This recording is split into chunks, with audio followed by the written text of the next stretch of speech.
নেতা রোহান তোমারে তোমার কথায় বিএনপিরে ভোট দিছি না, এর লেগানে তুমি নতুন নেতা হইছো না।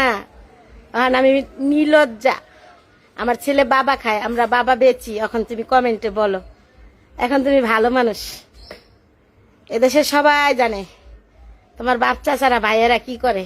মনারকান্দির এক নাম্বারে চিনে সবাই, এই মনারকান্দি গ্রামে করিম মেম্বারের দেওয়ারে তোমারে যখন বিএনপির ভোট দিতে বলছে বাবি বাবি, লিটন ভাইয়ের বউ বাবি, আর এখন আমরা বাবা খাই। আর তোমার ক্ষমতা দিয়া দিছে এই লুটপাট করে টাকা পয়সা সব চুরি করার জন্য, এর জন্য বিএনপির ভোট দিছি না। এখানে আমি ভালো না, খারাপ খারাপ মহিলা। যখন আমার সাথে সেলফি তুলছিল ধানের শীষের ইলয়া, তখন খুব মজা ছিল না। তোমাকে উম্মা, তোমার মা রয়েছে 3 বিয়া, তোমার বাপের রয়েছে 6 বিয়া। তুমি জানো না তোমরা কোন ফ্যামিলির? হ্যাঁ, তুমি জানো না আমি এখানে লীলজ্জা না।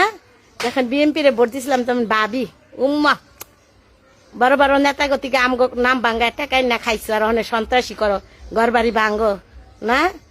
সে আর পুইরা আইব, তোমার চিন্তা করো না। আল্লাহ ছাড় দিবে, ছেড়ে দিবে না। তুমি ধৈর্য ধরো, সব দেখতে পারবে। তোমার মতো এমন পাতি নেতা কত ঘরে ঘরে, এগুলা সব থাকে না কিছুদিনের জন্য।